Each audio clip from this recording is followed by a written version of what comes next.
फरमाते हैं कि मैं ना मजदूर लेने गया, बगदाद के चौक में मजदूर बैठे होते थे, तो मेरी उन मजदूरों में से ना एक नौजवान बच्चे पे नजर पड़ी। बड़ा कमजोर सा वजूद था, लेकिन चेहरे पर इबादत का निशान था। माथा बताता था कि नमाज का बड़ा ख्याल रखता है। मैं उसके करीब गया। चेहरे भी बड़ा कुछ बताते हैं ना, चेहरों में भी बड़ी रानाई होती है। फरमाते हैं मैं करीब गया, मैंने उसको कहा बेटे मजदूरी करोगे? तो कहने लगा मजदूरों में बैठा हूं तो हुजूर मजदूरी के लिए ही तो बैठा हूं। तो मैंने कहा कि चलो फिर। कहने लगा नहीं मेरी कुछ शर्तें। मैंने कहा बताओ। कहने लगा पहली शर्त यह है कि लोग 4 दिनार दिहाड़ी लेते हैं, मैं 3 दिनार लूंगा। मैंने कहा यार भाई तो बड़ी बेहतरीन है, बाकी भी इस तरह की रख ले। उसने कहा हुजूर दूसरी शर्त यह है कि मैं आपकी मुकम्मल बात मानूंगा, लेकिन जब अजान हो जाएगी फिर आपकी नहीं सुनूंगा। तीसरी बात उसने ये की कि हुजूर मैं आपके घर में काम करूंगा पर आपके किसी सवाल का जवाब नहीं दूंगा। कहते मैंने कहा यार तू बड़ा अजीब है, शर्तें तो मालिकों की होती हैं। कहने लगा जी बहरहाल मैं शर्तें लगा के जाता हूं। फरमाते मैं उसे घर ले आया, काम मैंने उसको बताया, तो जो काम मजदूर सारे दिन में करता है ना उसने 2 घंटे में कर दिया। हमारे मजदूर सिगरेट पीने में भी तो आधा घंटा लगाते हैं, वो चाय पीने जाएं तो पौना घंटा वहां। उनको भी तो दयानतदारी करनी चाहिए कि नहीं करनी चाहिए? ने मुआहदा किया है ना जी, तो पूरा उतरना चाहिए ना। कहते 2 घंटे में। अब काम जब बंदा शुरू कराता है तो काम और निकल आता है। कहते काम मैंने उसको और बता दिया, वो करने लगा। उसने मिट्टी निकाल के रखी थी बाहर रास्ते में, तो अजान हो गई जोर की। उसने वहीं कुदाल छोड़ी कही और चलने लगा। तो मेरा बेटा कहने लगा इसको जरा बराबर कर दो। कहने लगे चुप कर जा, तेरे बाप से बात हुई थी, जब अजान होती है तो मैं किसी और की नहीं सुनता, सिर्फ अल्लाह रसूल की सुनता हूं। कहते मस्जिद चला गया, नमाज पढ़ के आया तो दोपहर का वक्त था। मेरी बीबी कहने लगी इसको को खाना खा ले। कहते हमने कहा खाना खा लो, तो कहने लगा मैंने रोजा रखा, रमजान भी नहीं था, नफली रोजा रखा हुआ। फरमाते हैं शाम हुई, मैंने 3 दिनार दिए। तो मैंने कहा तेरा नाम क्या है? कहने लगा मैंने आपसे कहा था मैं किसी सवाल का जवाब नहीं दूंगा।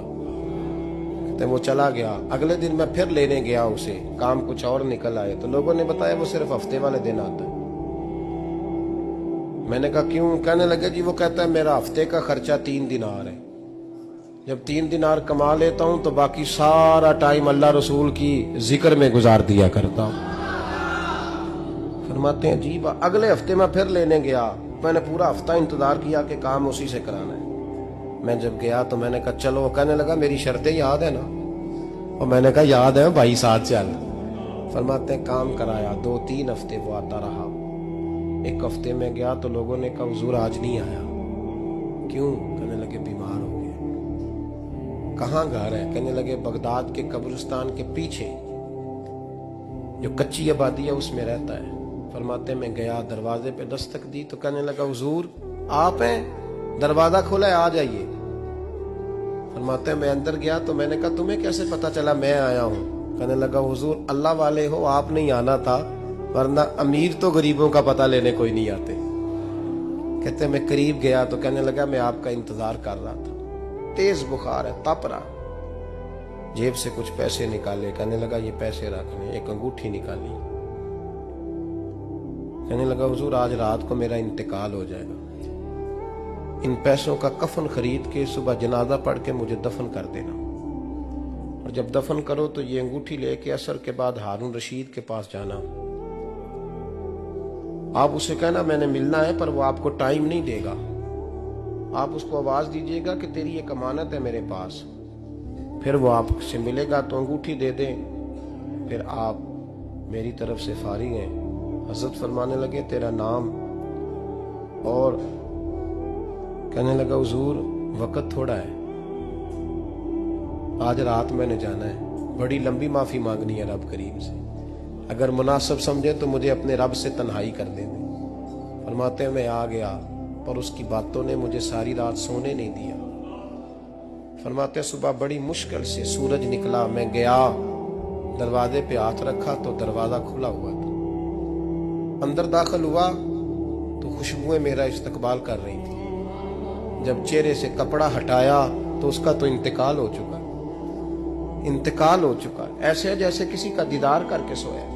कहते मैं तो 2 आदमी ले गया था जनाजे पे, पर पता नहीं दुनिया किधर किधर से आई, कहां कहां से। अखां जदों मीटियां जमाना मैनू रोवेगा, अपना ते अपना बेगाना मैनू रोवेगा। फरमाते हैं मैं तो 2 बंदे ले गया था, पर पता नहीं मखलूक कहां कहां से आई। जनाजा पड़ा, दफन किया। हारून रशीद के पास में असर के बाद गया, मैंने बुलाना चाहा पर बादशाह था, मेरी तरफ देखा ही नहीं। मैंने उसको कहा तेरी एक अमानत मेरे पास है। फरमाते हैं मुझे कोने पे ले गया, क्या बात है, कमरे में बुलाया, मैंने अंगूठी दी। हारून रशीद तो चीखे मारने लगा, कहने लगा अंगूठी वाला कहाँ है? मैंने कहा वो तो इंतकाल कर गया। कहने लगा मुझे कब्र पे ले चल।